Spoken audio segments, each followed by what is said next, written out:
Hello दोस्तों, कैसे हैं? आपका फिर से हमारे YouTube चैनल लाइफ मूवी में एक बार फिर से स्वागत है।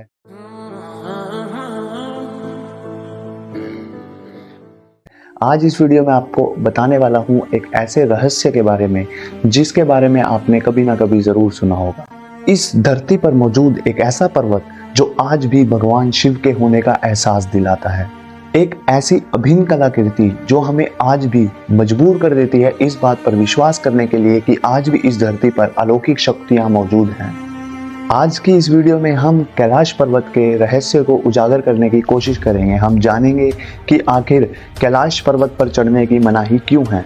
हम इस वीडियो में आज बात करेंगे कैलाश से आने वाली आवाजें, चमकती हुई रोशनी, नासा की सैटेलाइट से खींची गई तस्वीरों में शिव की प्रतिमूर्ति और हिंदू कथाओं और हिंदू ग्रंथों से इस पर्वत के संबंध के पीछे की क्या सच्चाई है। भगवान शिव का निवास स्थान कैलाश इस दुनिया की एक सबसे रहस्यमयी जगह है जिसके बारे में कई किस्से, कहानियां और साइंटिफिक फैक्ट्स तो हैं, लेकिन आज तक कोई इसके रहस्य से पर्दा नहीं उठा पाया है। वैसे तो कैलाश हिमालय रेंज का पार्ट है, लेकिन इसकी बनावट और इसकी उम्र से यह हिमालय पर्वत से बिल्कुल अलग है। हिमालय पर्वत का निर्माण 47 मिलियन साल पहले हुआ था, लेकिन कैलाश पर्वत की उम्र केवल 20 मिलियन साल ही है। लोगों का कहना है कि इसके बनने के पीछे सुपरनैचुरल पावर रिस्पॉन्सिबल हैं। कैलाश पर्वत से लगातार शिव के डमरू और ओम के उच्चारण की ध्वनि सुनाई देती है। यात्रियों का कहना है कि वह डमरू की थाप को पर्वत के आसपास महसूस करते हैं।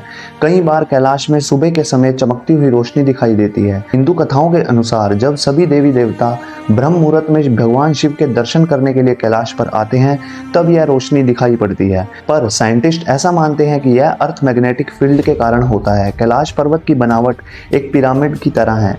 इस पर चढ़ाई करना ना के बराबर है। क्लाइंबर्स का कहना है कि जब वह इस पर चढ़ाई करना शुरू करते हैं, कुछ देरी के बाद ही रास्ता अपने आप बदलने लगता है और आप रास्ता भटक जाते हैं। कैलाश की ऊंचाई 6,600 मीटर है, जबकि माउंट एवरेस्ट की 8,848 मीटर है, लेकिन इसके बावजूद भी 7,000 से ज़्यादा लोग माउंट एवरेस्ट पर चढ़ चुके हैं। लेकिन आज तक केवल सिर्फ 2 ही लोग कैलाश पर्वत की चढ़ाई कर पाए हैं। एक थे तिब्बती बौद्ध भिक्षु मेलारोपा, जिन्होंने कैलाश से आने के बाद कुछ नहीं बोला, ना ही वो बता पाए कि कैलाश पर जाकर उन्होंने क्या देखा। हिंदू महाकाव्य महाभारत के अनुसार 5 पांडव और द्रौपदी ने मोक्ष की प्राप्ति करने के लिए कैलाश की यात्रा की थी। माना जाता है कि कैलाश पर्वत से स्वर्ग तक पहुंचा जा सकता है, लेकिन यात्रा के दौरान युधिष्ठिर को छोड़कर बाकी सभी की रास्ते में ही मृत्यु हो गई थी। अंत में केवल युधिष्ठिर ही कैलाश पर पहुंच पाए और स्वर्गलोक की प्राप्ति की। जियोलॉजिस्ट कैलाश की स्टीप बनावट को इस पर ना चढ़ने का कारण मानते हैं। कैलाश के हजारों किस्सों में यह किस्सा भी मशहूर है कि इसे किसी एलियन सिविलाइजेशन ने 20 मिलियन साल पहले ही बनाया था और अब वह वही रहते हैं। बहुत से यात्रियों ने कैलाश पर्वत पर यूएफओ को उड़ते हुए देखा है, लेकिन आज तक इसका परिमाण किसी के पास नहीं है। 2016 में नासा द्वारा कैलाश की कुछ सैटेलाइट तस्वीरें ली गई थी। इन तस्वीरों में शिव की छाया साफ दिखाई दे रही है। माना जाता है कि शिव और पार्वती आज भी कैलाश पर ध्यान मुद्रा में विराजमान हैं। कैलाश पर्वत के पास 2 मुख्य झीलें हैं। पहली है मानसरोवर, ये मीठे पानी की झील है। इसी झील से सतलुज, झेलम, ब्रह्मपुत्र जैसी बड़ी बड़ी नदियों का ओरिजिन होता है। इस झील का आकार सूर्य के समान है। कहा जाता है कि इस झील में स्नान करने से आपके सारे पाप धुल जाते हैं। दूसरी झील इसी से 1 किलोमीटर की दूरी पर है, जिसे राक्षस ताल झील भी कहते हैं। इसकी आकृति चंद्रमा के समान है और पहाड़ों में होने के बावजूद भी यह झील खारे पानी की है। ऐसा माना जाता है कि इस नदी में उन लोगों की आत्मा निवास करती है जिनके कर्म अच्छे नहीं होते। इस झील का पानी पीने से आपकी मौत भी हो सकती है, इसीलिए इस झील के पास जाने की मनाही है।